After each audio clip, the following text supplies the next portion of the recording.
Hello everyone, I'm Becky Goldsmith with Piece of Cake, and I'm back with the Countdown to Christmas Advent Calendar Adventure number 3.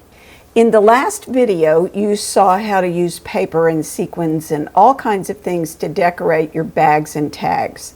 Since then, I have completed 6 sets of 24 bags. And you'll notice that I used both brown and white paper bags in all my sets. My tags are all different, and I had fun pairing tags with the bags that I thought looked nice. And here they are numbered.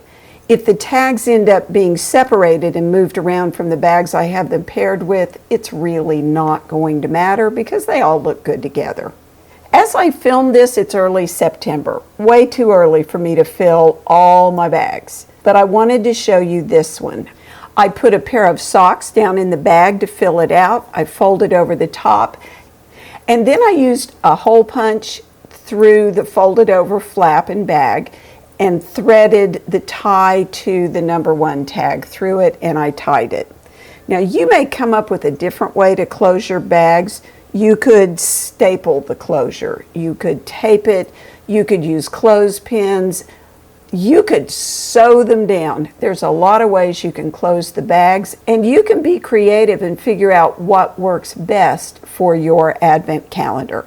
And don't forget to refer back to my Pinterest board because there's lots of ideas there. So the next thing to do is go out and gather the things you want to put in your Advent calendar bags. And I want to give you some ideas.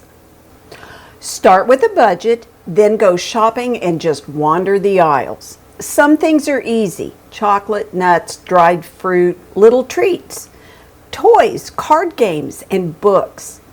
Look for everyday essentials that your people use all the time, even money.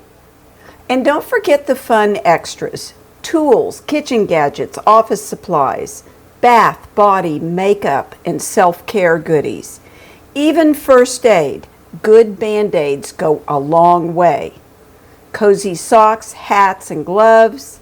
Visit antique stores or estate sales, or just look in your own cabinets for cute little dishes or other vintage goodies. Take your time and build your stash of presents. I promise you, the more you look, the more treasures you'll find. When the time comes, stuff your bags and close them up. I put together a shopping list for you that lists a variety of ideas for small things. Look for the link in the description below. In the next video, I'll share with you a couple of ideas that I'm going to use to gather my 24 bags together for each of my 6 special people. I hope you're having fun with this. Thanks for watching.